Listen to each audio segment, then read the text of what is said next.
Boa noite, pessoal. Graça e paz a todos. Coisa boa você estar aqui. E que coisa boa eu estar aqui. A sensação que eu tenho é que essa igreja está grávida.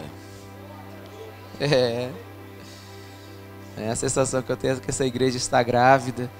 E que logo, logo a gente vai ver algo tremendo estar acontecendo aqui, amém? Eu sei que vocês já viveram muitas coisas extraordinárias em Deus. Mas o Senhor, Ele sempre nos surpreende.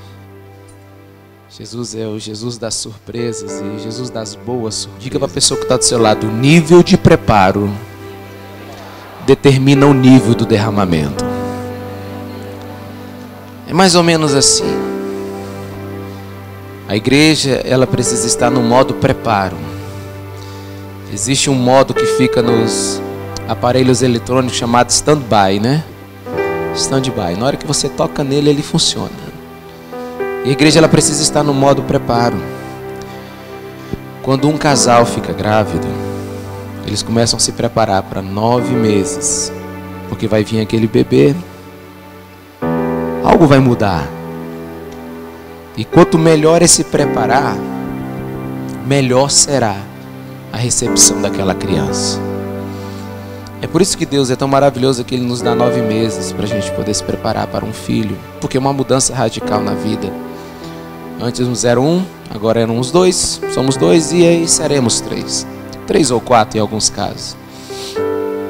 Então Deus está preparando essa igreja para esse novo tempo. E irmãos, eu quero compartilhar com você uma palavra que eu tenho caminhado com ela há já mais de um ano. São aquelas palavras que agarram você e a cada dia você descobre um pouquinho mais sobre ela. Cada dia você mergulha um pouquinho mais e a cada dia você aprende um pouquinho mais. E eu queria que você caminhasse comigo em 3 versículos da palavra de Deus. Eles estão lá em Salmo 133. Salmo 133.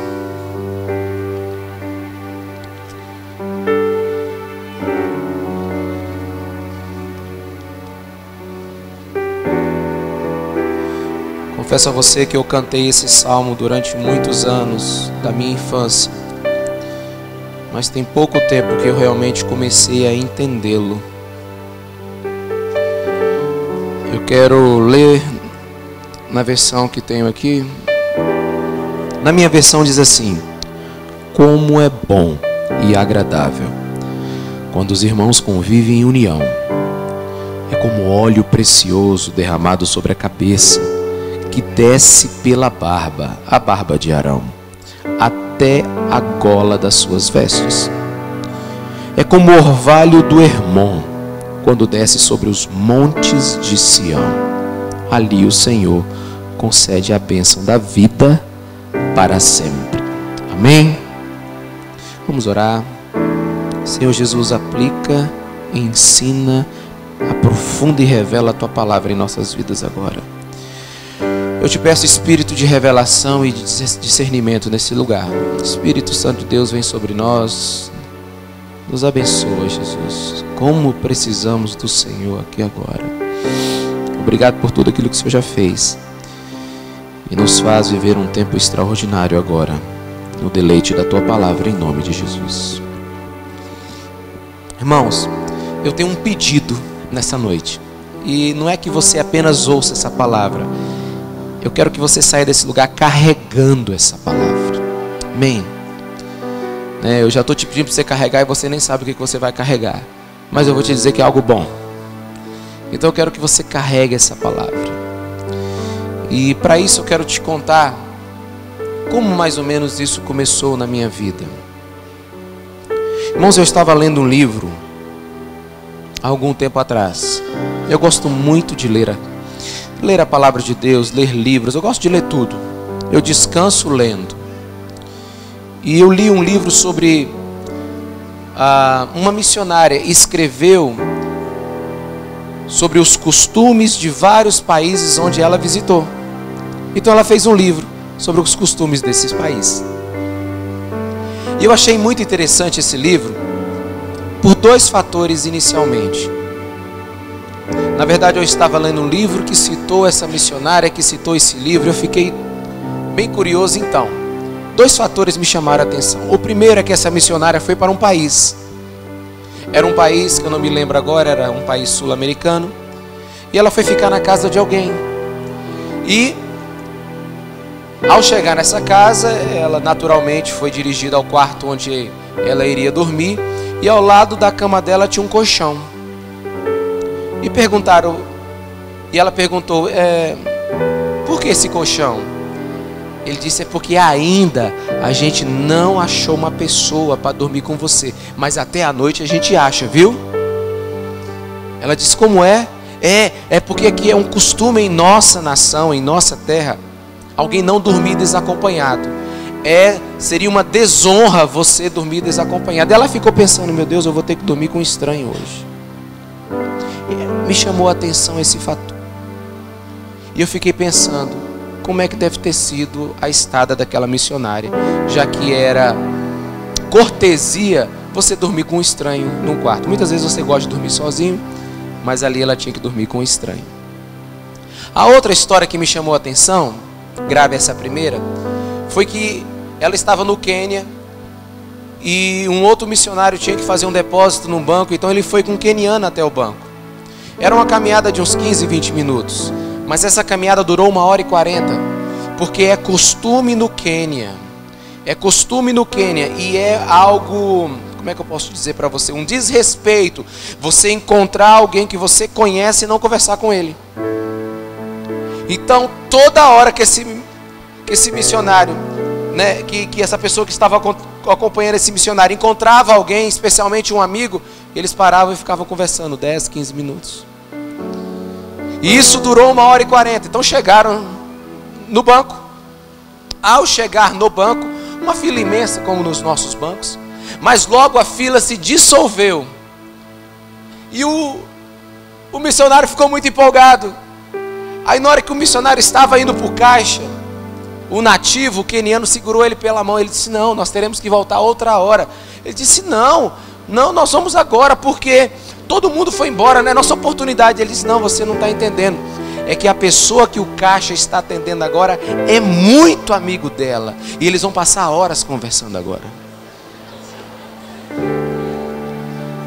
Não, irmãos, quase não dá para acreditar numa história dessa. Quase não dá para acreditar que você tem que dormir com uma pessoa que você não conhece num quarto. Porque é costume local não deixar alguém dormir desacompanhado. Quase não dá para acreditar que você vai ter que mudar toda a sua agenda porque alguém está conversando com um amigo no caixa. E eu comecei a pensar sobre isso. Com esses costumes, eu comecei a me perguntar que mundo nós estamos vivendo. O nosso mundo, ele não nos permite essas coisas porque nós vivemos uma vida muito individualista. E eu não culpo nós por isso. Não, nós às vezes nem percebemos. O peixe é o último a saber que está debaixo d'água. E às vezes a gente está num mundo tão individualista, a gente não percebe. Mas eu comecei a observar, irmãos, Jesus Cristo de Nazaré. Jesus Cristo nunca viveu recluso. Tudo que Jesus fez, ele fez junto. Ele comia junto. Ele dormia junto com seus discípulos. Jesus nunca foi um justiceiro solitário. Ele nunca gostou de trabalhar sozinho. Quantos estão comigo? Diga amém. Ele era Deus e desejou companhia. Ele era o ser mais poderoso do universo e desejou estar em comunhão. E essa palavra comunhão, família, fraternidade, andar juntos, ela começou a fazer mais parte do meu vocabulário. Quando eu entrei na família da minha esposa, na minha família isso não era algo muito egoísta, mas era um costume da gente falar, esse carro é meu, essa casa é minha, essa comida é minha. Mas na família da minha esposa falar isso era quase um desrespeito, porque na família da minha esposa tudo é nosso. Tudo é nosso. E eu comecei a observar que a família da minha esposa estava mais dentro de uma cultura cristã do que a minha dentro desse ponto. Porque é estranho ao evangelho eu, mas é muito comum ao evangelho nós. Então eu comecei a meditar sobre tudo isso. E eu encontrei alguns textos na Bíblia que antes não falavam comigo com tanta força, começaram a falar agora. Como por exemplo, Mateus 5, 23, 24. O que nós acabamos de fazer aqui foi trazer uma oferta à casa do Senhor. Isso é um culto, amém?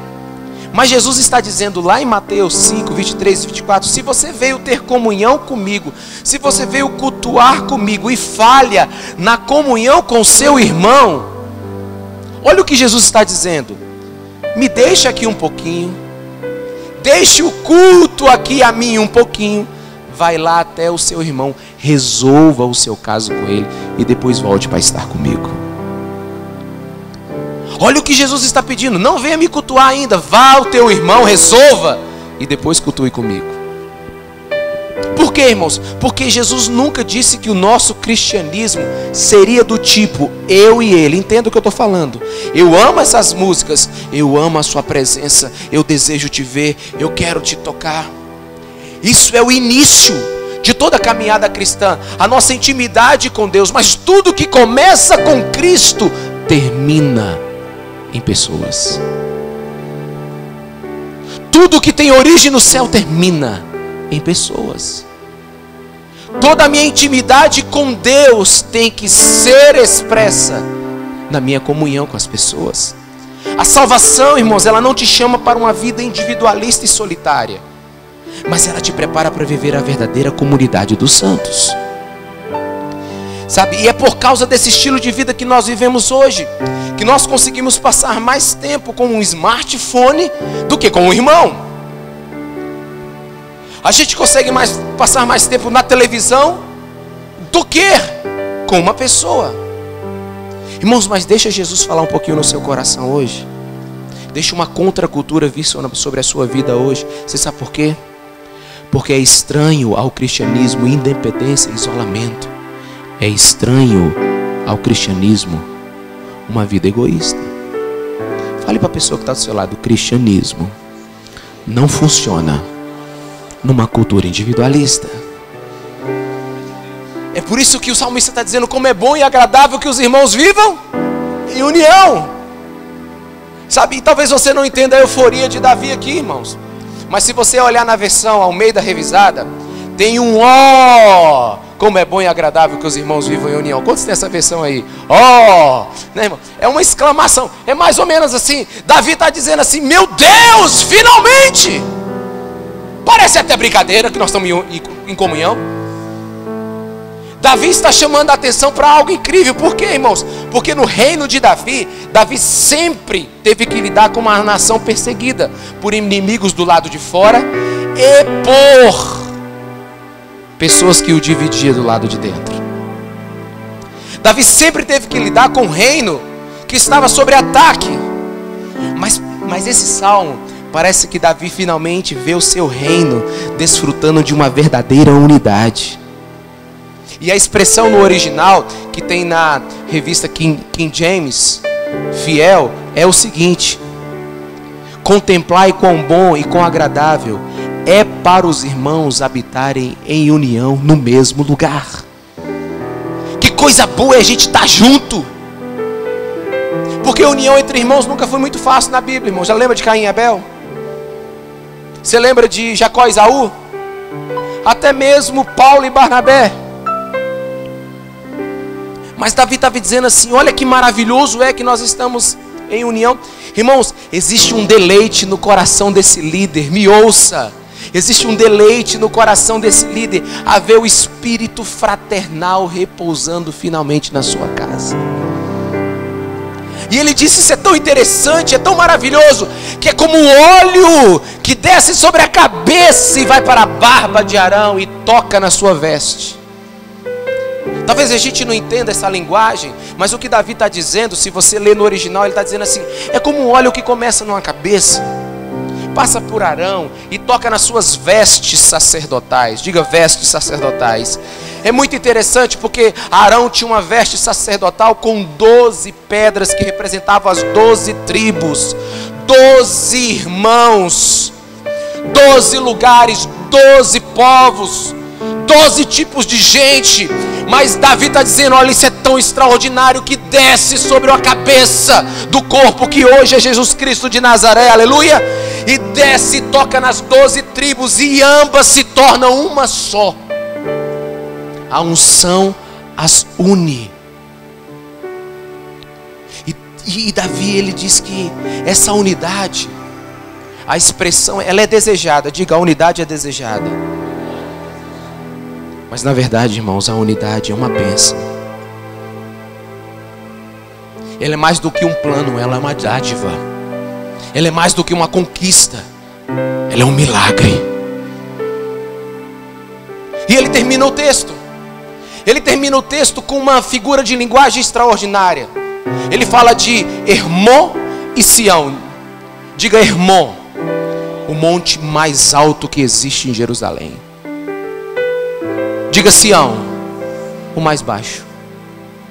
Mas ele disse assim: é como o orvalho que desce do Hermon e toca em Sião. O que ele está dizendo? Ele está dizendo assim, que a montanha mais alta de Israel abençoa a montanha mais baixa. Ele está dizendo que a mesma unção que está sobre Hermon desce sobre Sião. Ele está dizendo que na unidade ambos são abençoados. Na unidade, por maior que seja alguém, ele abençoa tanto o pequeno, que o pequeno se torna tão grande quanto ele. Na unidade todos nós somos abençoados. Ele está falando sobre a vitalidade da vida. E esse texto termina com uma das coisas que eu mais almejo na minha vida como pastor. E ali repousa a bênção do Senhor para sempre. Diga, bênção para sempre. É avivamento contínuo. É lugar onde Deus sempre estará abençoando. Eu gosto muito da versão King James fiel, que diz assim: e ali o Senhor comandou a abençoa. Ele disse: é ali que eu quero abençoar, é ali que eu vou abençoar. A minha ordem é para que ali repouse a minha bênção. O que eu quero dizer com tudo isso, irmãos? O que eu quero dizer, irmãos, que a graça de Deus começa a fluir num lugar. O rio de Deus começa a fluir no lugar quando nós começamos a nos dedicar mais uns aos outros.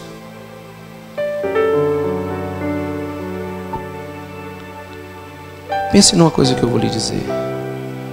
Nós estamos recheados de testemunho na televisão e em livros de pessoas que dizem assim: eu venci sozinho. Quantos já ouviram? Eu venci sozinho. Tudo eu consegui com muita determinação e foco. Quantos lembram disso? Muita gente fala isso. Irmãos, embora a gente valorize esse tipo de performance, embora a gente ache isso até certo ponto assim, algo que nos estimula, que nos dá um espírito para superar as coisas, essa expressão vencer sozinho, ela é estranha ao cristianismo. Ela é quase antibíblica. E eu te pergunto, como de fato alguém vence sozinho? Conte-me. Como de fato alguém vence sozinho? Ele teve que nascer, ele teve que ser cuidado. E pense numa pessoa adulta, ele viu alguém como faz. Ele aprendeu com alguém, mesmo de longe ele teve que ser tutoriado.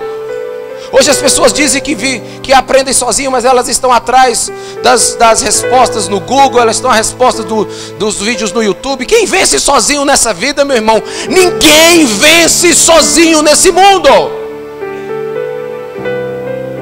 Todos nós somos frutos de tudo aquilo que outros foram colocando em nós, seja nós reconhecendo ou não. Ninguém vence sozinho em lugar nenhum, irmãos. Aliás, isso é estranho, porque a Bíblia chama a igreja de um corpo, e o corpo tem muitos órgãos, e só assim nós podemos ser aperfeiçoados. Quantos estão comigo? Diga bem. Mas nós precisamos mudar um espírito que existe dentro de nós, irmãos. E talvez não aconteça aqui nessa igreja, mas na minha igreja acontece. Tem gente que tem vergonha de precisar. Já viu? Tem gente que tem vergonha de precisar. Tem gente que pede ajuda mais ou menos assim: pastor, eu quero fazer uma ajuda pro senhor. Eu disse: como é que é, irmão? Eu não quero fazer uma ajuda pro senhor, estou passando por necessidade. O que, irmão? Ah, pastor, eu estou passando por necessidade. O que, irmão? Necessidade, tá? Você está precisando de quê? Pastor, a coisa não é muito ruim do senhor. Sabe, tem gente que não tem vergonha de falar. Tem vergonha de se abrir. Pastor, eu estou precisando de ajuda. Pastor, eu estou fazendo terapia, eu estou tomando até alguns remédios. Tem gente que fala tão baixinho. Tem gente que pede as coisas pra gente quase que pedindo desculpa, né? Pastor, desculpa aí, mas eu queria...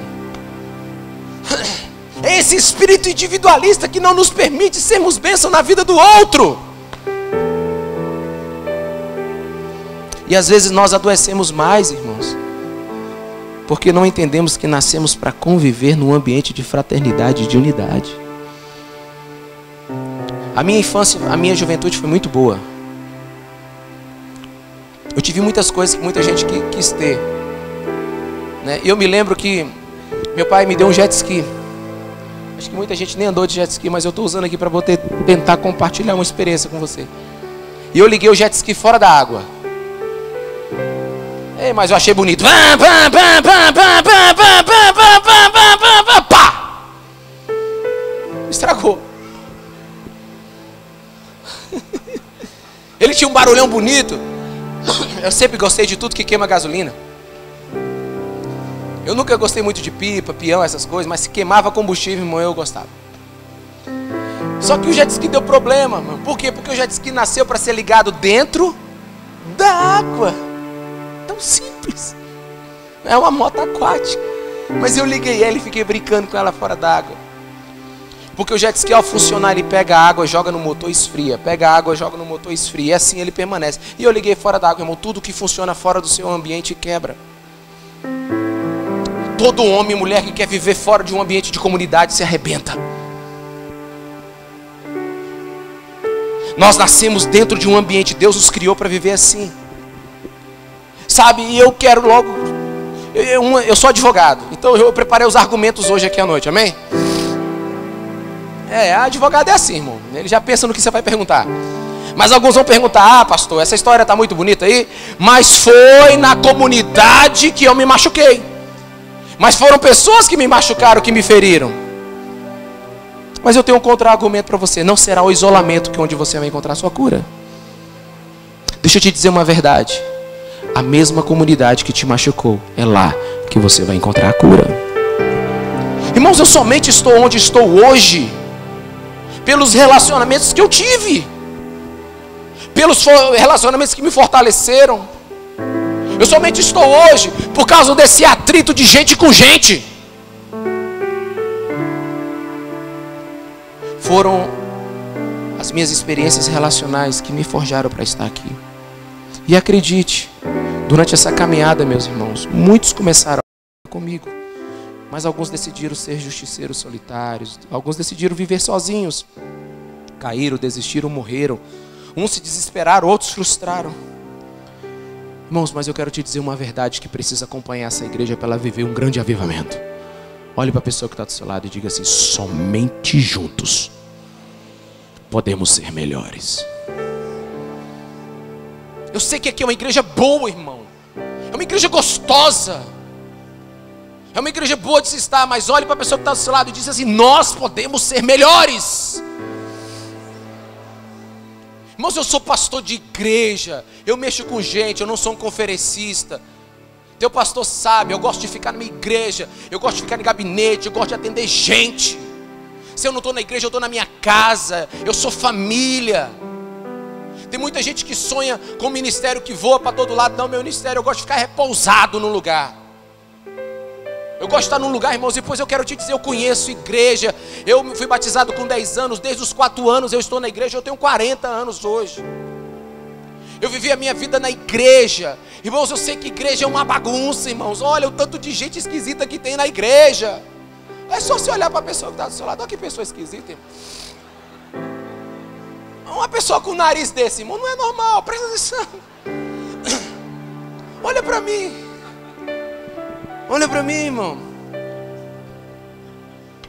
Irmão, mas é uma bagunça que funciona. É uma bagunça que funciona, irmãos. Sabe, a igreja é mais ou menos como a arca lá de Noé. Você lembra? Entra todo tipo de bicho. Tem bicho de todo jeito, irmão. Mas somos só juntos que nós seremos melhores. Ontem eu falei para você de Jesus Cristo de Nazaré. É maravilhoso, não é, irmãos? Que amor é aquele, irmãos? Irmão, agora me pergunta, o que você vai fazer com esse amor? O que você faz quando Jesus derrama o amor dentro do seu coração? O que você vai fazer quando a graça de Deus inundar a sua vida? O que vai acontecer quando você for mais parecido com o Filho de Deus, irmãos? Tem que ter um propósito nisso tudo. Irmãos, sozinhos nós não somos suficientes. Que ideia fantástica foi a igreja. Irmão, sou defensor da igreja. Eu amo a igreja. O avivamento vai vir através da igreja. É a igreja que vai marcar esse mundo. Ela é o pontapé de toda a mudança que vai acontecer. Ela é o celeiro de toda a reforma que precisa acontecer nesse mundo. É o melhor lugar para cuidar dos nossos filhos. É o melhor lugar para nós crescermos, para encontrarmos nossas esposas, nossos esposos. É o melhor lugar para a gente confiar em gente. Eu sei que não é perfeito, irmão, mas é uma bagunça que funciona. Que coisa maravilhosa é a família de Deus. Posso ouvir um amém? Oh, irmãos, mais um tempo atrás eu tive uma tristeza muito grande. Um casal lá da minha igreja se separou. Nem conversou com a gente. Lindo casal. Quando nós soubemos, já tinha assinado os documentos. Já tinha se separado e... Enfim, fomos buscar, conversar com eles. Eles disseram que fizeram tudo o que podiam. Eles disseram que esgotaram todas as suas forças. Perguntamos se eles foram ajudados. Eles disseram, não, nós usamos todas as nossas forças. Nós fizemos o nosso melhor. Mas eu perguntei para eles, mas vocês não deixaram a gente usar o nosso melhor.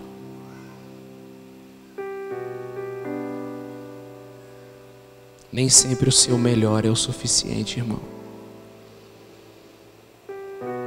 Nem sempre o nosso melhor vai ser o suficiente para a gente vencer. Você vai precisar da graça e do favor da outra pessoa. Oh, irmãos, o meu melhor não seria suficiente para mim estar aqui hoje. Você sabia disso? Ah, não seria. O meu melhor não seria o suficiente. O meu melhor não manteria o meu casamento nos primeiros meses de casado. Eu casei com 22 anos, irmãos.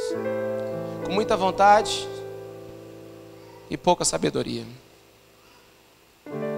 Mas foi o melhor de muita gente que estabilizou a minha meninice, a minha criancice, a minha imaturidade e me deu forças para estar vivendo o melhor casamento de todos os tempos. Eu tenho 18 anos de casado, irmãos. É uma vida já com a minha esposa. Mas foi o melhor de muita gente que me fez estar vivendo esse tempo maravilhoso agora. Irmãos, eu tive o melhor do meu pai. Meu pai é um homem extremamente culto, disciplinado.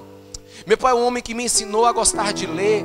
A brincadeira lá em casa, para você ter ideia, a brincadeira que ele mais gostava era top letras. É aquele que te dava um número de letrinhas e você tinha que fazer o maior número de palavras. Pensa, irmão. Um domingo, vamos brincar, meus filhos. A gente ia brincar. Aí pegava, ele dava um montinho de letra para cada um. Quem consegue fazer mais palavras? Nossa, que brincadeira boa, irmão. Mas eu lembro do meu pai, que ele dizia, meu filho, você precisa ler dicionário. Irmão, qual é o pai aqui? Ou do todo o Pará que manda o filho ler dicionário? Amém pela vida do meu pai, irmão. Mas ele era um homem disciplinado. É um homem que me ensinou a estudar. É um homem que me ensinou a ter valores. É um homem que dizima no centavo. Eu vou morrer, irmãos, e vou lembrar que meu pai é um dizimista do centavo. Meu pai não entrega 1.000 de dízimo. Meu pai não entrega R$100 de dízimo. Ele entrega R$101,32. É um homem que me ensinou a ser disciplinado. Eu tive o melhor do meu pai. Mas eu tive também o amor firme da minha mãe. Eu tive o melhor da minha mãe nos amou com todas as suas forças. Mas minha mãe, quando dizia assim, vai tomar banho, irmão, vai tomar banho mesmo, para o bem da tua saúde. Me amava, me abraçava, mas era firme. Quantos estão me entendendo? Minha mãe sempre foi uma mulher amorosa, mas muito séria. Eu tive a paciência do meu sogro, irmão. Meu sogro me irrita de tanto paciente que ele é. Eu estou há 25 anos nessa família. Meu sogro é a pessoa mais paciente do universo, irmão, diante de Deus, irmãos. Nós tínhamos um problema muito grande para resolver na família, um dia muito grande. Meu sogro é um empresário, nós tínhamos um problema muito grande para resolver. Estávamos todos reunidos na família e de repente ele levanta e a gente, pronto, agora tem a solução. Ele diz, não, eu vou dormir um pouquinho para depois a gente continuar a nossa conversa, irmão. Ele foi dormir, irmão. Em nome de Jesus, como é que meu sogro vai dormir no meio do... Ele sabe, eu já contei na igreja. Aí, 1h30 depois, ele desce com o olho inchado. E a gente conversando na mesa. Eu não disse que eu precisava dormir, que vocês não iam encontrar a solução. Vamos lá, continuar.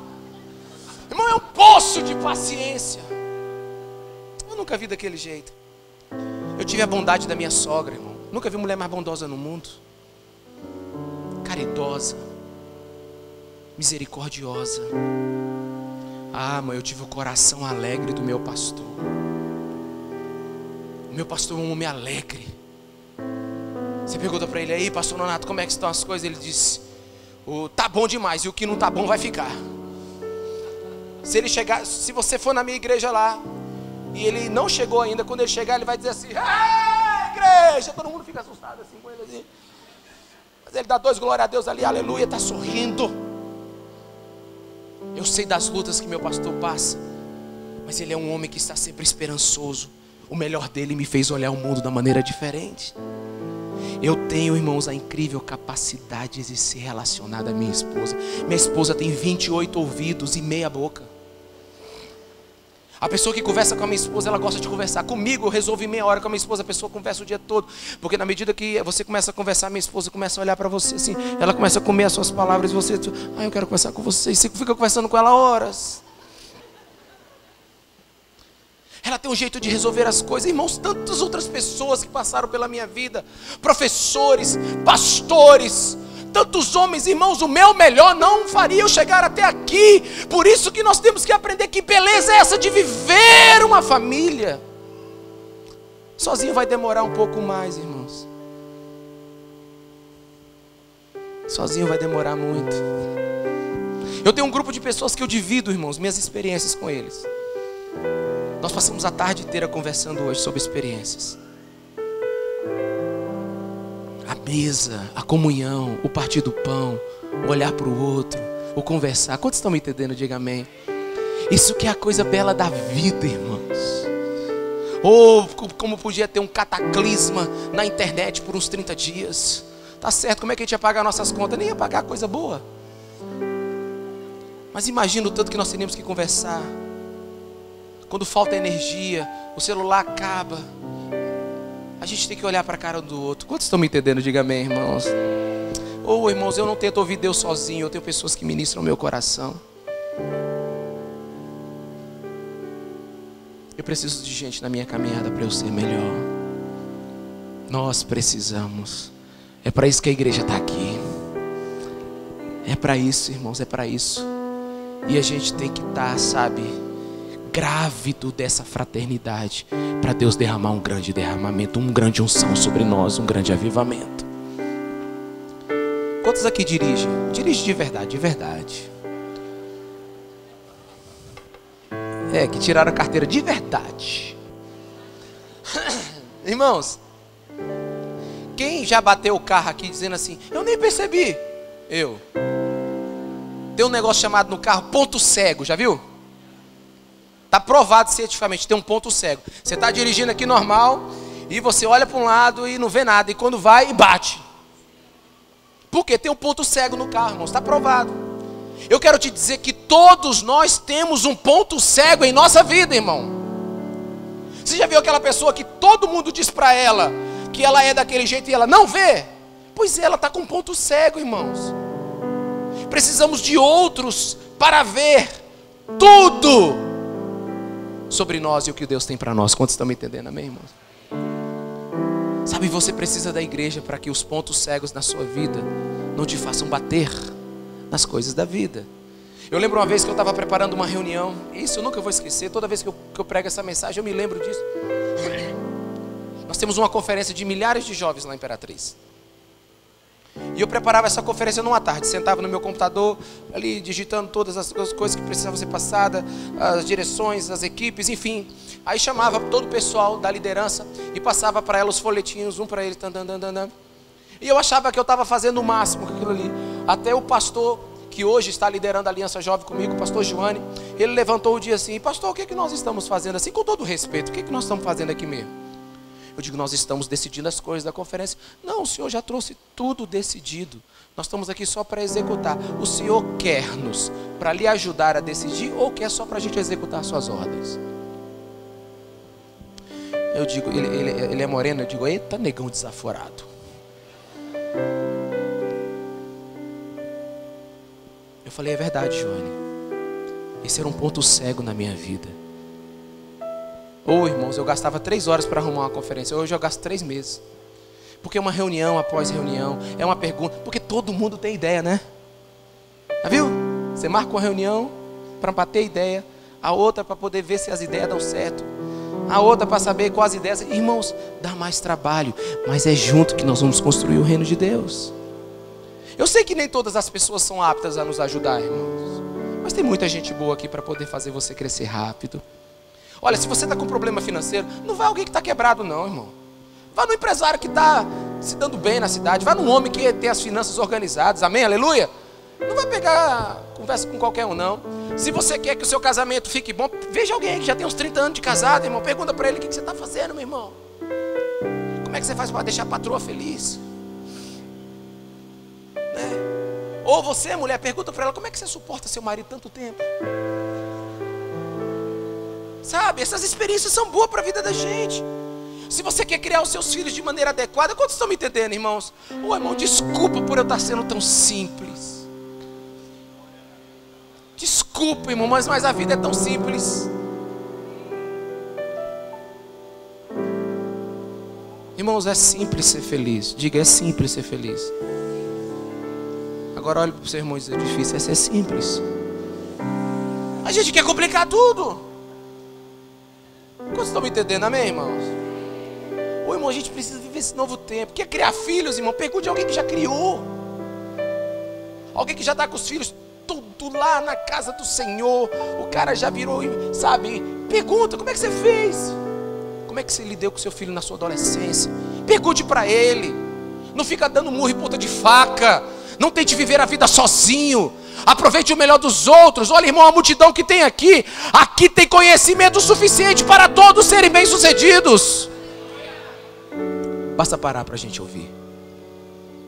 E para isso a gente precisa fazer amizades, irmãos. Igreja é lugar de amigos. Diga, igreja é lugar de amigos. Sabe, tem todo tipo de amigo, irmão. Já viu? Tem um amigo do barulho. Aquele quando chega, você já sabe que ele chegou. Tudo bom?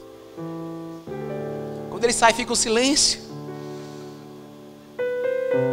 Tem aquele amigo popular que tem o número do telefone de todo mundo, né? Você sabe, tem aquele amigo otimista que sempre diz assim, não, vai dar certo. Tem aquele amigo viagem na maionese, que tudo que você fala para ele, ele topa. É, irmão, tem tudo.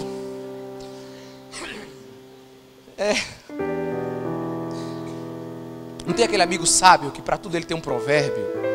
Para tudo eles citam um livro. É esse. Tem.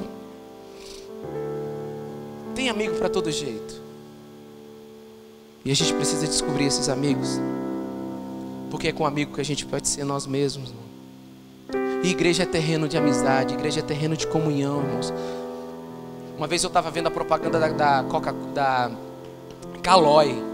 Eu guardei essa propaganda até hoje. De vez em quando eu assisto ela no meu celular. Eu achei tão linda a propaganda. O pessoal, estava um cara dirigindo, pedalando uma Caloi, e ele passando pela cidade, e no final aparece o slogan da propaganda: pessoas são o nosso combustível. Eu achei muito massa, irmão. Mas é verdade, irmão, pessoas são o nosso combustível. Eu fui revigorado hoje à tarde, desde ontem, conversando com o seu pastor. Eu estava com um amigo meu lá em São Paulo conversando. Irmão, eu gosto de conversar. E assim, irmãos, eu sou pastor, professor e advogado. Não dá para ficar calado. Eu acho bom falar, eu acho bom conversar, trocar experiências. Eu gosto de perguntar. Coisa boa, irmãos, é ter esse tempo. Pessoas são o nosso combustível, irmão. Eu valorizo tudo aquilo que me ensina a valorizar pessoas. Aliás, eu quero te dizer uma coisa: se o seu coração não abre para relacionamentos, dificilmente Deus poderá derramar amor no seu coração. Porque a água parada fede. Quando Deus derrama a água da vida sobre você, é para que ela corra e toque pessoas. Uma vez eu assisti um filme, eu falei ontem, né, que Deus fala muito comigo através de filme. Um filme chamado Torres Gêmeas. Quem já assistiu esse filme, Torres Gêmeas? Obrigado aí, temos testemunhas aqui. O filme é bom. Cai as 2 torres no World Trade Center e 2 bombeiros estão presos. E eles, o drama do filme, a saga do filme é a conversa dos 2 ali dentro para o resgate deles. Irmão, mas tem uma hora que um cara está dizendo assim: eu não aguento mais, eu vou morrer. E o outro diz assim: cara, não morra, porque eu só estou vivo porque eu estou conversando contigo. Aí ele começa a gritar: fala-me de sua família, fala-me dos seus filhos, fala-me do seu trabalho. Se você parar de falar comigo, eu morro. Aí eu dou stop e choro. Choro, irmão. Choro por quê? Porque ele só está vivo porque tem outro para conversar. Ele só está vivo porque tem outro para poder alimentar a esperança dele. Ele só está vivo porque outro diz assim: nós vamos aguentar junto esse negócio aqui, rapaz. Ele só está vivo porque está contando algo que vai manter o coração dele batendo. Sozinhos não podemos caminhar, irmãos. Ninguém permanece vivo se não tiver alguém para conversar, para construir relacionamento.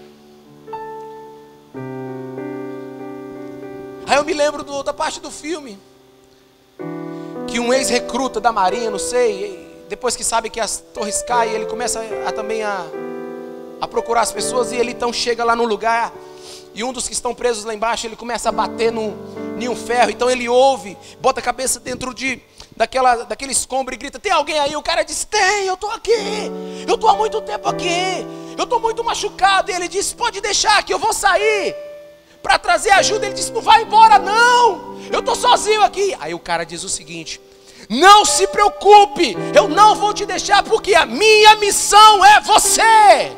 Aí eu dou pausa e choro.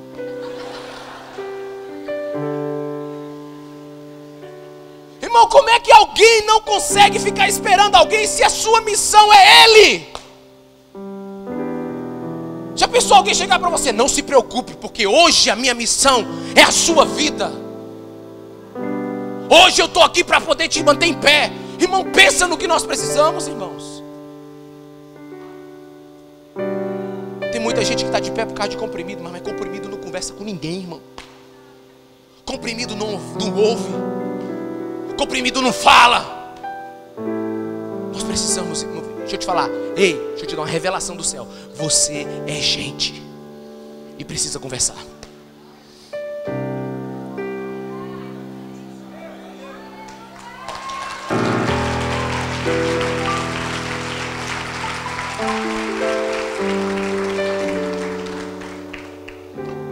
Irmãos, eu tenho que falar de mim mesmo, tá bom? Então assim, o que eu falar, não entenda que eu estou querendo trazer alguma coisa para você. Não, eu sou um coitado. Mas eu tive algumas experiências boas, né? Eu tive a oportunidade de passar 75 dias nos Estados Unidos. E eu encontrei muito brasileiro falando mal do Brasil. Ô, irmão, mas eu era lá complicado para eles. Porque eu defendo o Brasil demais, irmão. Para mim, o melhor da viagem é a volta. E o melhor do lugar são as pessoas. Eu estava num país de primeiro mundo onde tudo funciona, mas funciona mesmo. Mas que saudade eu estava da minha imperatriz do Maranhão. Que saudade eu estava daquela imperatriz onde você anda, os carros ficam assim, tum, tum, tum, dentro do buraco. Que saudade, irmão, que saudade daqueles 37 graus, quando está à tarde você entra num desespero.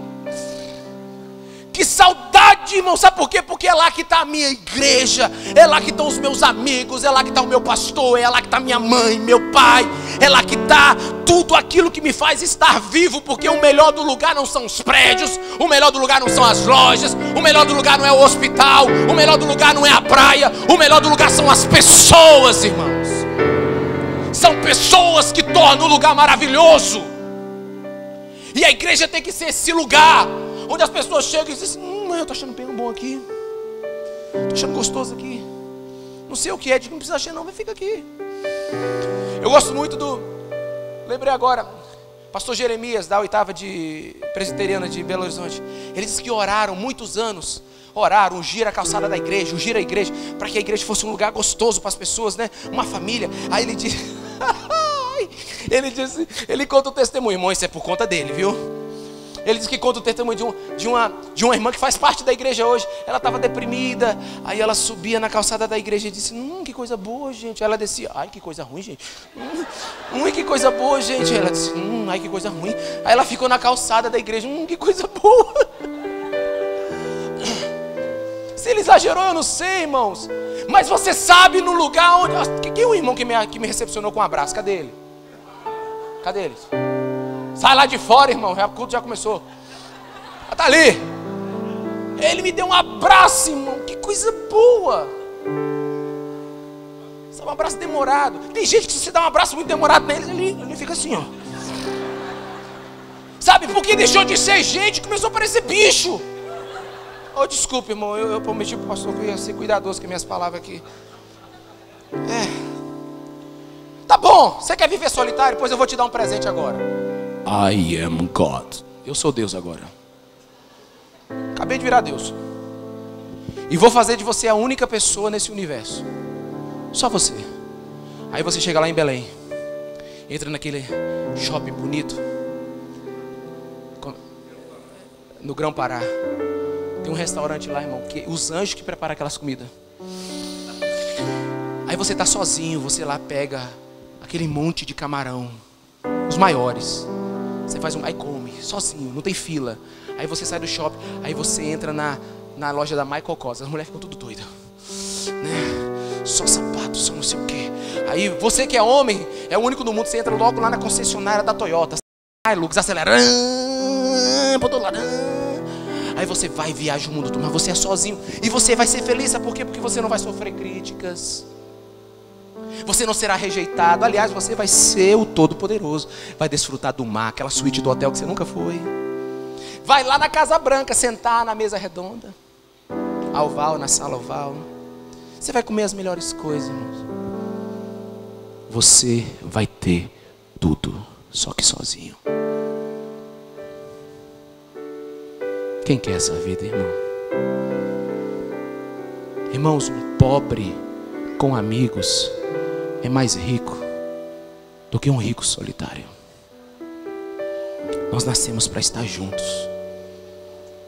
Nós nascemos para viver em bando, irmão. Em gangue.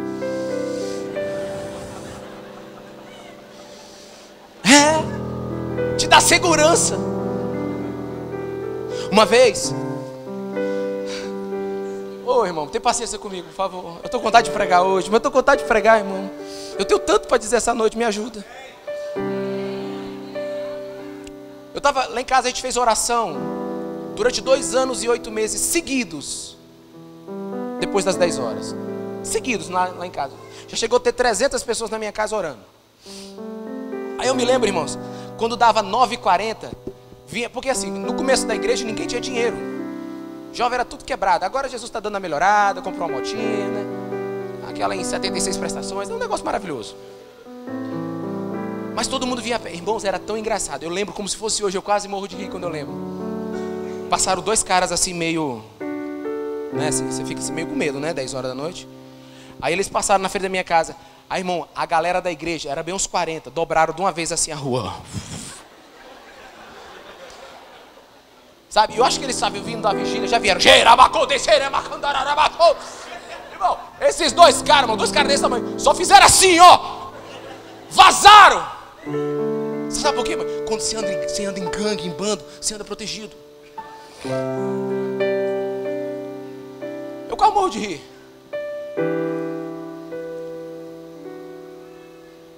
Que coisa terrível é a solidão, irmãos. Francis Bacon, um filósofo, ele diz assim: não há solidão mais triste do que a do homem sem amizades. A falta de amigos faz com que o mundo pareça um deserto. E eu aprendi há uns anos atrás, irmãos, que eu não posso ser uma pessoa de tarefas. Olha para mim aqui. Enquanto você faz o que faz, irmãos, nunca priorize tarefas, mas priorize construir relacionamentos. Lá na igreja agora a gente está fazendo uma mudança radical lá, né? A nossa igreja é verdadeiramente um hospital. Era um hospital antigo, então a gente alugou o prédio. Então... de um lado da rua é o templo, do outro lado é o prédio. Aí a gente está mudando tudo agora. Na semana que vem, nós vamos fazer um grande mutirão. Todos os pastores, com mais um monte de gente. A gente vai para o terceiro andar do prédio e vai limpando a igreja de cima e embaixo até chegar no templo e deixar tudo limpo. Para quê? Para ficar limpo não, irmão. Nós vamos ter comunhão. Tem uma tarefa para cumprir, mas nós vamos ter comunhão. Nós vamos sorrir. Nós vamos comer pizza. Aos pais que têm filhos homens, toda vez que você for fazer uma tarefa com seu filho, é uma oportunidade para você estreitar seu relacionamento com ele. Todo homem aprende melhor trabalhando com o outro, quando o outro sabe que o trabalho é um lugar de discipulado. Mas pastor, isso é tudo muito lindo, mas o meu coração está muito, muito machucado. Eu sei, irmãos. Eu sei. Nada machuca mais o nosso coração do que gente. Se você descobriu... tem cachorro, né? Quem tem cachorro, o cachorro morre aí. Mas nada machuca o nosso coração mais do que gente, irmãos. E eu queria que você prestasse atenção no que C.S. Lewis, um dos maiores pensadores cristãos de todos os tempos, disse. Ele diz assim: amar por si só já significa tornar-se vulnerável. Ame qualquer coisa e seu coração sinceramente, certamente ficará apertado e talvez machucado. Se você quer mantê-lo intacto, não dê o seu coração a ninguém, nem mesmo a um animal. Embrulhe-o cuidadosamente nos hobbies e nos pequenos luxos da vida. Evite todo tipo de complicação, tranque-o seguramente no cofre ou no caixão do egoísmo. Mas nesse caixão, seguro, escuro, imóvel e abafado, seu coração mudará. Não se quebrará, mas se tornará tão duro, tão impenetrável, tão irresgatável. A gente só vive se viver em comunidade, irmãos. Sabe, o amor de Deus, irmãos, é do tipo para todos, em todos os lugares, em todos os momentos. O amor de Deus é para nós vivermos a plenitude daquilo que Ele quer para nós. Olha para mim aqui agora. Não tenha medo de amar. Olhe para a pessoa que está do seu lado. Não tenha medo de amar. Não tenha medo de amar. Irmãos, eu já tive muita decepção. Eu quero te contar umas duas aqui. Eu estava no começo do meu ministério. A Aliança Jovem, que era de quem eu cuidava, tinha mais ou menos umas 60 pessoas, talvez mais um pouco. E eu me lembro que uma pessoa muito magra mesmo, ela disse que tinha AIDS, contou uma história muito convincente. Eu acreditei. Possivelmente ele era doente mesmo. E ele disse que tinha 3 filhos. Isso compadeceu meu coração, porque eu tenho 3 filhos também. E logo começamos a preparar uma ajuda para aquele casal, para aquela pessoa, para ir atrás da esposa dele, dos filhos, enfim. Eu lembro que um discípulo meu, Dave, deu R$50. Irmão, R$50 há 8 anos atrás. Era um bom dinheiro, né? Eram R$50. Era um bom dinheiro. E eu lembro que eu não achei o suficiente. Eu botei ele em cima da caminhonete. Nós compramos fralda, compramos leite, compramos aquelas coisas de bebês. Enchemos, fomos no supermercado. E eu então perguntei: leve-nos até a sua família. E ele disse: é por aqui, é por aqui, é por aqui, é por aqui, é por aqui, é por aqui, é por aqui. E quando ele disse assim: pastor, é só dobrar a esquina ali. Na hora que eu dobrei a esquina, ele disse: pode parar, pastor. Na hora que eu parei, aquele homem pegou um saco de mais ou menos uns 30 quilos, pulou nas costas. E eu nunca vi um homem correr tão rápido na minha vida. Ele desapareceu. Ele me enganou.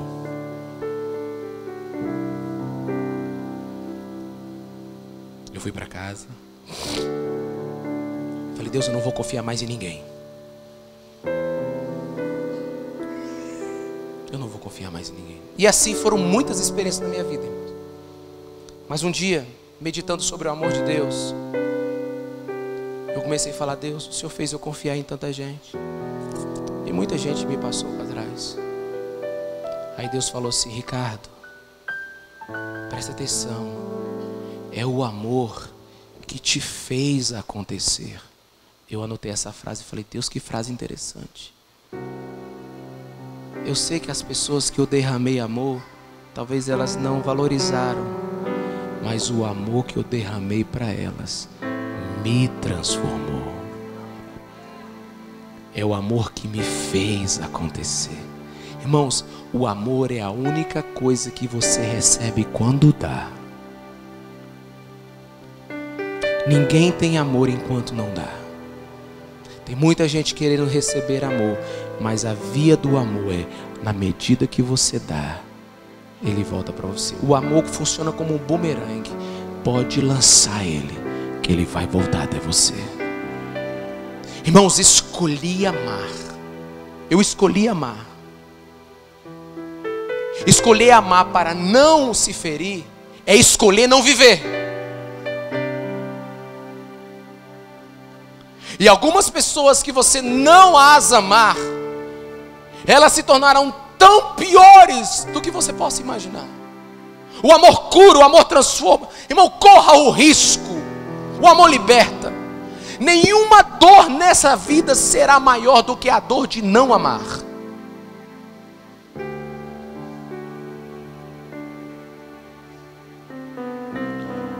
Nós devemos decidir amar na medida das oportunidades.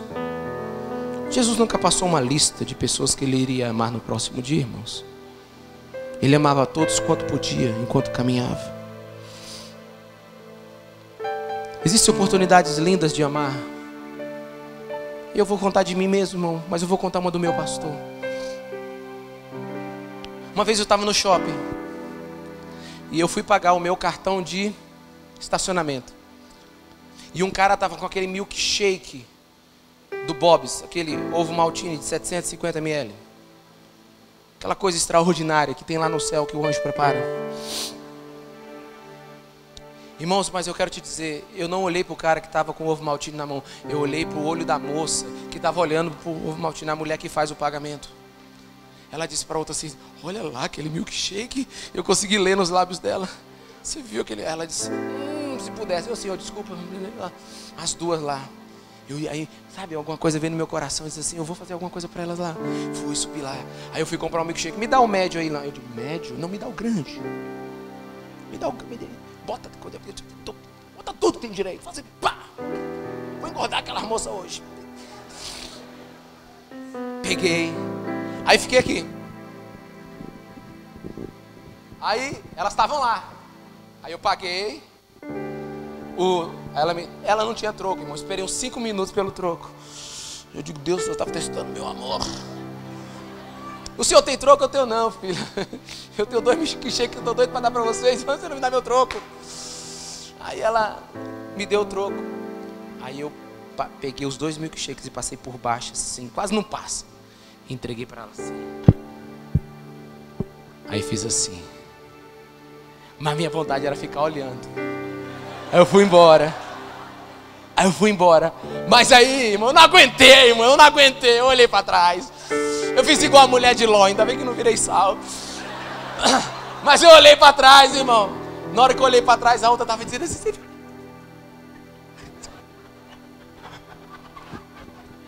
irmão, eita, mas eu queria estar ouvindo aquela conversa, irmão. Irmão, milkshake, irmão.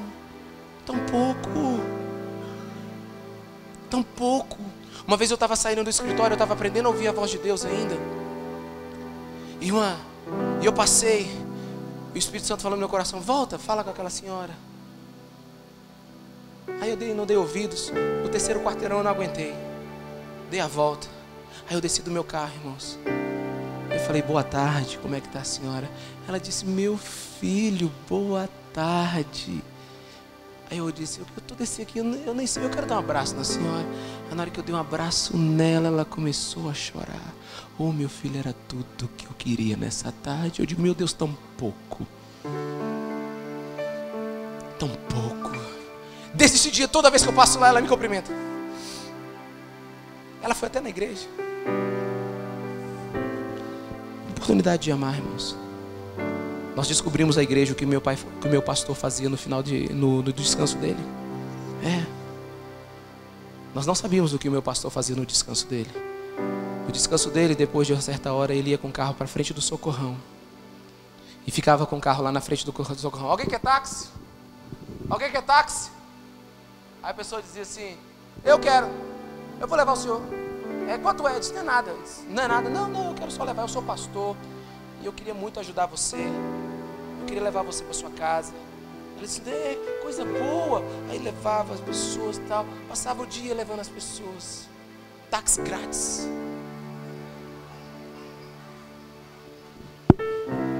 Amando, irmãos.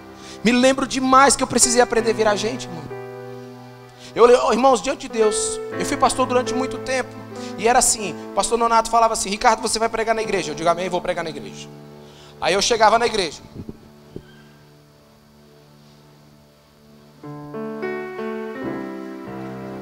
Nós queremos chamar o pastor Ricardo agora para pregar. Igreja, abra sua Bíblia em Salmo 133. Deus abençoe você.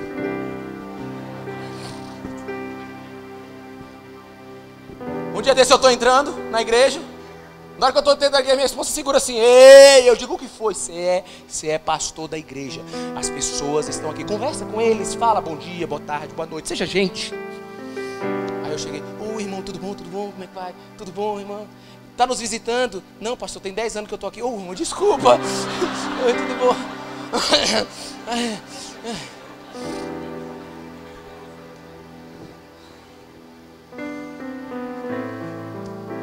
Irmão, a gente tem que aprender. Quantos estão me entendendo, amém, irmão? Sabe, uma vez um pastor estava orando. Aí o pastor disse assim, o pastor estava muito cheio. Ele disse assim: e as portas do inferno não prevalecerão sobre a igreja do Senhor. Aí, irmãos, na hora a oração dele me entristeceu. Eu digo: como é que uma oração dessa entristece, gente? Aí eu baixei minha cabeça. Falei: Espírito Santo, o que o Senhor quer me dizer?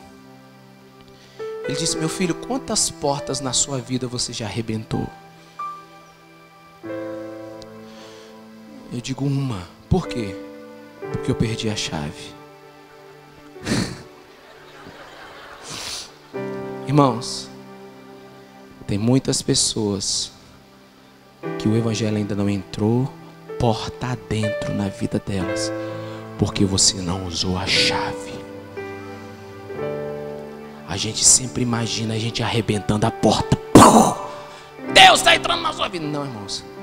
Às vezes bom dia, boa tarde. Às vezes é um milkshake. Às vezes é pagar a conta de luz. Às vezes é levar uma cesta básica. Às vezes é você sair do automático e chegar para o seu patrão, para o seu colega de trabalho e dizer: está tudo bem? Está tudo bem. Não, posso te ajudar de verdade.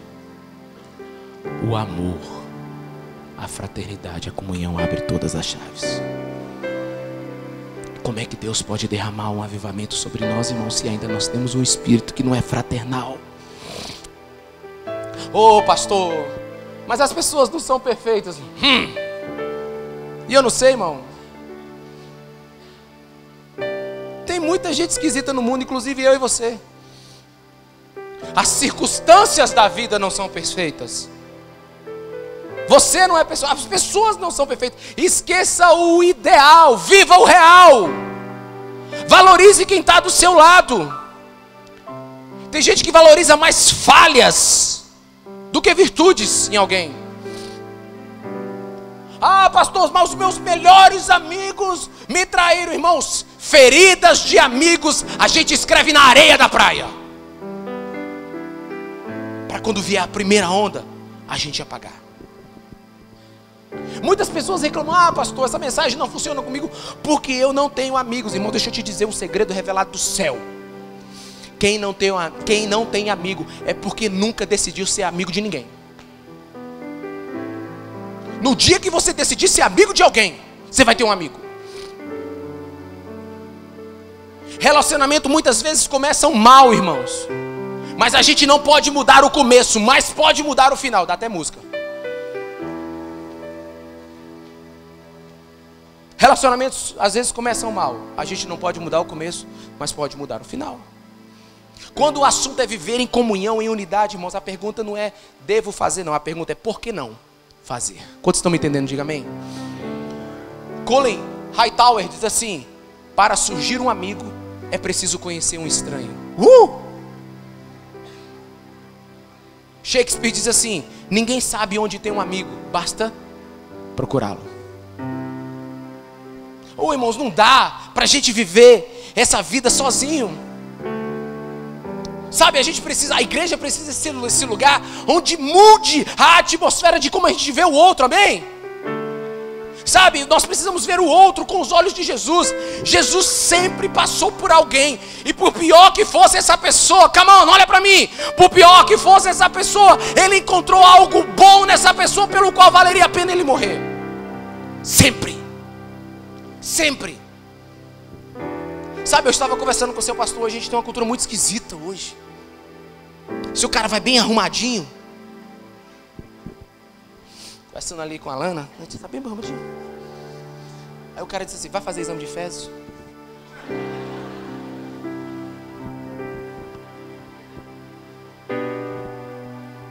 O que tem a ver o cara tá arrumado, irmão, com cocô? Ô pastor, desculpa, falei.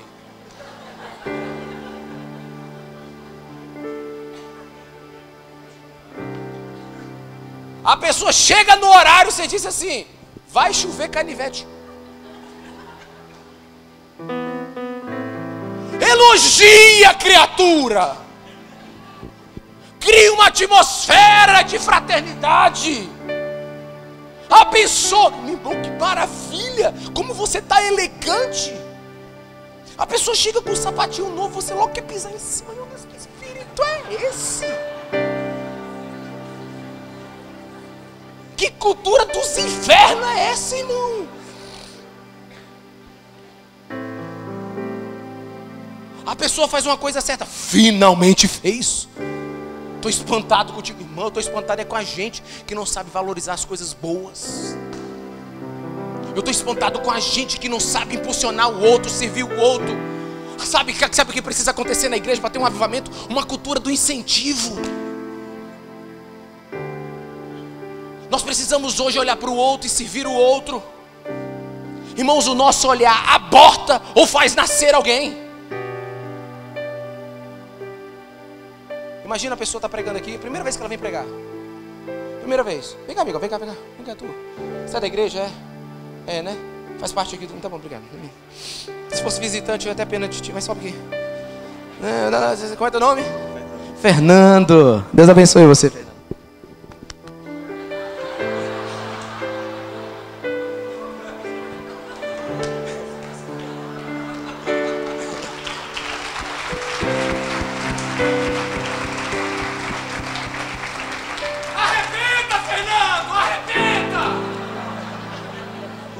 Deixa eu te ajudar.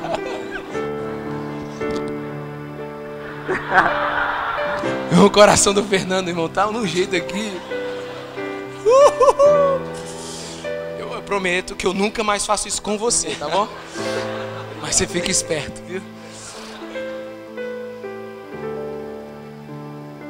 Ficou nervoso, não ficou, cara? Tu é doido, hein? Caramba, pastor é esse, hein? Chama o outro, vai embora, senta. Mas, irmão, você sabe por que o Fernando ficou nervoso? Não é porque ele não tem nada para dizer. Sempre tem. É porque ele tem medo. Pode ficar aí. Ele tem medo do juízo de valor que você vai fazer dele agora. Porque o nosso olhar aqui aborta ou faz nascer um grande pregador. O nosso olhar aqui levanta o Fernando ou mata ele. Sabe por quê? Porque a igreja está presa na ditadura da performance. Irmãos, cobre de mim, que já prego há 12 anos, mas não do Fernando que está subindo aqui agora. Quando o Fernando dizer aqui alguma coisa, por mais simples que seja, ele está iniciando uma jornada. Ele está começando a se tornar. Sabe, irmãos, a igreja é o celeiro para gerar avivalistas nesse tempo. E para isso você vai dizer: Fernando, como sua vida me abençoou, cara. O seu silêncio foi eloquente. E a próxima vez que ele for falar, ele vai se sentir em família. Ele vai se sentir em casa. E você então vai estar despertando o dom que Deus colocou sobre a vida dele. Cultura do incentivo, da honra, onde cada crente vai poder abrir sua boca com liberdade, porque a igreja recepciona aqueles que estão começando. Obrigado, Fernando. Desculpa, cara.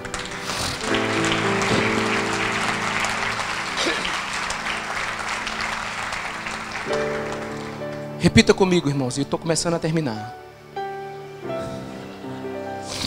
Quando Deus chama alguém, o chama por aquilo que ninguém viu ainda. Quando Deus chama alguém, chama por aquilo que ninguém viu ainda. Então é bom a gente ver logo cedo. De repente você tem um profeta aqui. Irmãos, me diz uma coisa. Qual é o talento ou o dom que está pronto? A gente enaltece os profetas da nação. Possivelmente esse ano vocês vão ter aqui um dos maiores profetas que já pisou nessa terra, Dan Duque. Como não admirar aquele homem? Mas, irmãos, com todo respeito, a igreja é muito bom admirar quem está pronto, mas é péssima em apoiar quem está começando. E ainda pergunta: onde é que estão os profetas? Os profetas estão aqui, só precisam ser amados, só precisam se sentir em família. Temos poucos profetas, apóstolos, mestres, pastores. Por quê? Porque matamos eles antes mesmo deles começarem.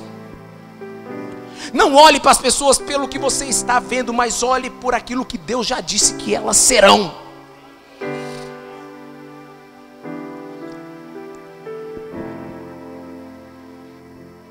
Tem um rapaz chamado John. O João. Não, o João disse que ele vai ser presidente dos Estados Unidos. Dá para chegar a ser no máximo, irmãos, governador. Porque tem que ser nato do país para ser presidente. Aí o pai dele ia dizer isso: diga não, diga não, diga não. Deixa o bichinho voar. Eu falei: John, você vai mandar um avião para me buscar? Eu digo: vou mandar um avião para te buscar, pastor. Ele: tá bom. E quando estiver lá naquela sopa, vai ser bom. Você sabe inglês? Ainda não, mas para ser presidente tem que falar inglês. Eu disse: eu vou estudar. Irmãos, que família é essa que mata o sonho dos filhos? Tu larga de ser besta, menino. Tu vai ser presidente de lugar nenhum, rapaz. Vai pro teu lugar. Irmãos, que cultura é essa que nós criamos? Que cultura é essa, irmãos? Em nome de Jesus, olhe para a pessoa que você está do seu lado, amplifique os valores que ela tem, trate, ajude nos defeitos que ela tem, irmãos. Quem está vivo, irmão, deixa eu dizer uma coisa. A gente tem que parar de ser profeta do agouro. Não, tem só, irmão, sabe, eu sei, irmão, diante de Deus, eu reconheço sobre a minha vida a necessidade da veia profética, do homem e da mulher de Deus, do apostólico profeta sobre a minha vida. Eu sei que eu não posso viver sem ele. Mas tem profeta que diz assim: vejo que tu estás em pecado. Ah, irmão, é 100% de acerto.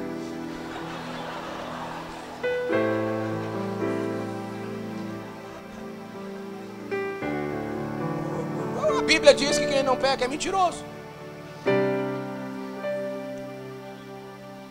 Sabe para que você tem que ser profeta, irmãos? É para você olhar o que está caído e dizer assim: não foi para isso que Deus te criou. Levanta, cara. Eu confio em você. Vai dar certo. Bota essa cabeça para cima. Eu vou te abençoar. Nós somos um lugar de ajuda. Nós somos um lugar onde levanta o outro. Quem nasceu tem chamado, irmãos. Quem está vivo tem chamado. Eu quero profetizar sobre essa igreja hoje o dom de ressuscitar mortos. Tem muita gente aqui que deixou de usufruir do seu dom por causa de um olhar abortivo. Tem muita mulher de Deus aqui que fechou a sua boca porque alguém criticou. Tem muito homem aqui que deixou de exercer o seu ministério porque alguém olhou torto para você. Eu quero te dizer que isso cessa hoje sobre a sua vida. Nós seremos uma igreja onde os dons vão ser, vivos. Nós seremos uma igreja onde nós teremos liberdade para o mover do Espírito. Nós seremos uma igreja onde, de forma como Deus quiser, levantará as pessoas. Irmãos, olha para mim aqui. Olha para mim que eu vou lhe dizer uma coisa. As coisas mais estupendas que aconteceu no nosso ministério lá foram profetizadas por profetas que ninguém acreditava. Eu estou preparando a nossa conferência, irmãos. O número é só para você entender a dimensão da minha decisão. A nossa conferência dá quase 4.000 jovens. Eu estou preparando a carreata da conferência. A carreata é mais ou menos assim: se você chama os jovens para um culto diferente, eles vêm. Agora, se você chama os jovens para uma carreata, onde tem trio elétrico, onde não vão fazer bagunça, eles vêm e trazem todo mundo. Irmão, nós tínhamos uma multidão na nossa igreja. O povo estava assim: pastor, diz aí pra gente ir pra carreata. Diz aí, manda, libera nós, pastor. A gente ia destruir a cidade, irmão. Os trio elétricos, as bicicletas, moto, carro, Fusca. Não tinha de tudo que você imaginar. Aqueles carros, aquelas caminhonetes com mesmo pista. Tava todo mundo assim, tipo assim. Solta nós, pastor, solta nós. Aí, irmão, tá tudo pronto. Aí chega uma menina que nunca subiu no púlpito, uma jovem mãe, e ela chega para mim: pastor, eu tive um sonho essa noite. Eu entendi que foi Deus me dizendo que nessa carreata teria sangue. Alguém vai se machucar muito sério ou morrer nessa carreata. Aí eu digo: é minha filha. Foi um sonho. Eu disse: não, pastor, Deus falou comigo. Aí logo você briga com Deus: mas Deus, por que o Senhor não me disse isso há 2 semanas atrás? Eu sei porque Ele não me disse. Ele queria saber se eu confio nos dons que Ele tem depositando sobre os improváveis.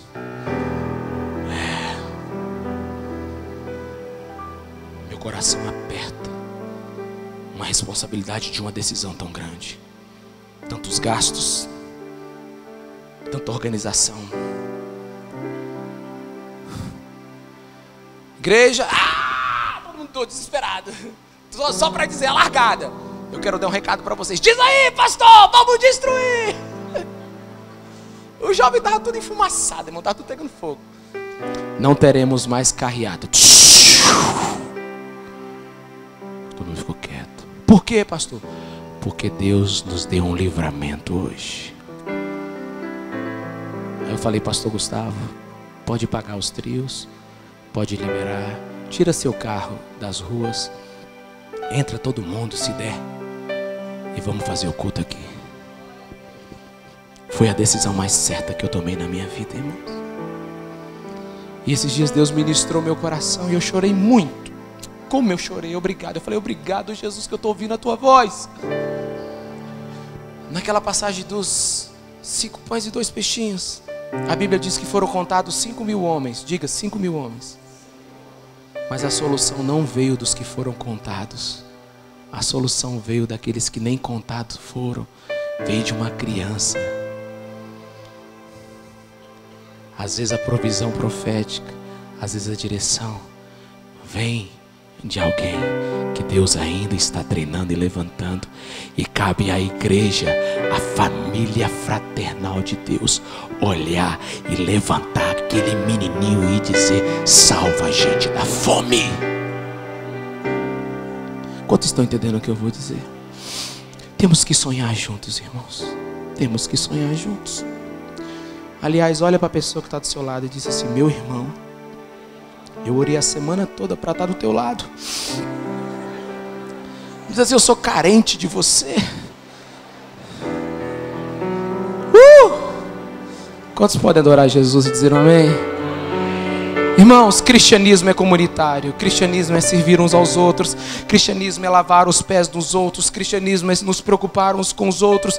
Cristianismo é servir uns aos outros. Cristianismo é confissão mútua, é perdão. Cristianismo é estarmos juntos. O reino de Deus não é feito de tarefas. O reino de Deus é feito de relacionamento. Qual é o endereço dessa igreja aqui? Qual é o endereço dessa igreja aqui? Não, irmão, o endereço dessa igreja é em Cristo. Toda a igreja está em Cristo. Todos nós estamos no mesmo lugar. A igreja de Éfeso que está em Cristo, a igreja de Filipenses que está em Cristo, a igreja de Coríntios que está em Cristo. Nós estamos sobre o mesmo fundamento. Nós somos uma família, nós somos um só povo, nós somos um só coração. Nós só temos um só Deus, nós só temos um só lar, nós só temos um só Espírito sobre nós, e nós teremos uma só vida, irmãos. Deus quer gerar uma igreja que possa suportar o avivamento dos últimos dias. Eia! E o que é a família? Ninguém disse melhor do que Robert Frost. Família é o lugar para onde, se você tiver que ir, eles têm a obrigação de te acolher. Família é o lugar que, se você tiver que ir para ela, eles têm a obrigação de te acolher. Irmãos, a porta dessa igreja é pequenininha, mas podia ser maior. A porta da igreja tem que ser grande o suficiente para qualquer pessoa entrar lá dentro e se sentir bem aqui dentro. Deixa eu te dar uma revelação. Essa vem do terceiro céu. Irmão, tem duas coisas que você não consegue fazer sozinho: é casar e ser igreja. Não adianta. Ainda que eu fale a língua dos homens, ainda que eu fale a língua dos anjos, ainda que eu faça um monte de coisa, se não tiver amor, irmãos, nada vai acontecer. Juntos nós crescemos melhor, juntos nós servimos melhor, juntos nós adoramos melhor, juntos nós dançamos melhor, juntos nós alcançamos melhor. Sabe, a gente tem que mudar alguma cultura dentro de nós, pastor. Em vez de como vai, cara, leva ele para comer uma pizza agora à noite. Irmãos, em vez de um WhatsApp, convida alguém para compartilhar algo na sua casa. Em vez de uma mensagem, um abraço.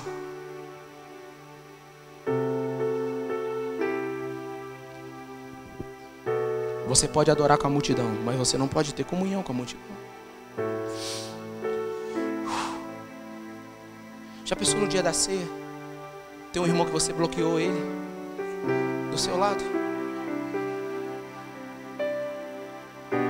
Irmão, quem não tem pecado que digite o primeiro comentário.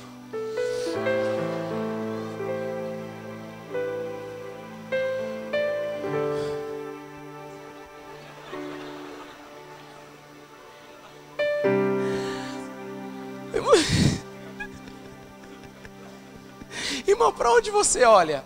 Para metade do muro que está rebocado ou para a parte que está faltando? Enquanto você ficar olhando só para o que não dá certo, irmão, que não está pronto, pelo amor de Deus, irmãos. A gente não fala da parte pronta, a gente só fala do que não presta, pelo amor de Deus, irmão. Em nome de Jesus. Quem quer ser tocado pelo amor de Deus nesse lugar? Quem quer? Irmão, eu vou te dar um recado. Vou te dar um segredo para você implorar para Deus parar de passar amor sobre sua vida. vou te dar um segredo. Você vai ter que implorar. Você faz a seguinte oração: Deus, ame aquela pessoa através de mim. Ah, irmão, você vai receber tanto amor que você não sabe o que você vai fazer com ele. Você que é casado, Senhor, ame o meu cônjuge através de mim. Seus amigos, Senhor, ame as pessoas através de mim. Deus quer corações que sejam capazes de receber sua misericórdia e dar aos outros.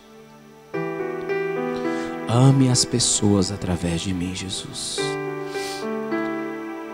Irmãos, eu sei que nós não somos pedra, não somos tijolos, somos pedras. Eu sei que a gente não é uma unidade, a gente é uma universidade. Você sabe o que é uma universidade? É a unidade na diversidade. Ninguém é igual, irmão. Eu e a minha esposa somos as pessoas mais diferentes do mundo. Ela não gosta de cinema, Deus a tenha. Mas, irmãos, a desunião, irmão, gera morte. Mas a morte da carne gera avivamento. Se a gente não pode sentar junto nessa terra, irmão, como é que a gente vai morar junto no céu? Sabe? Eu não quero outra coisa com essa mensagem de hoje do que essa bela igreja, que já é tão bela, se torne melhor ainda. Por isso, se Jesus pegasse um termômetro e colocasse sobre a IBA agora, como é que a gente saberia a temperatura dessa igreja? Qual é o espiritrômetro para medir a espiritualidade de uma igreja? É a capacidade de amar e perdoar. É a capacidade de ser família. O ano está começando. Você pode tornar esse lugar um céu na terra. Um pastor africano chegou para mim e disse assim: pastor, é muito difícil a gente ir para o céu. Não, eu digo, não, é fácil. Basta crer no Senhor Jesus Cristo como Senhor e Salvador da nossa vida. Difícil é trazer o céu para a terra. Difícil é estabelecer o reino. E essa igreja vai estabelecer o reino de Deus em Castanhal.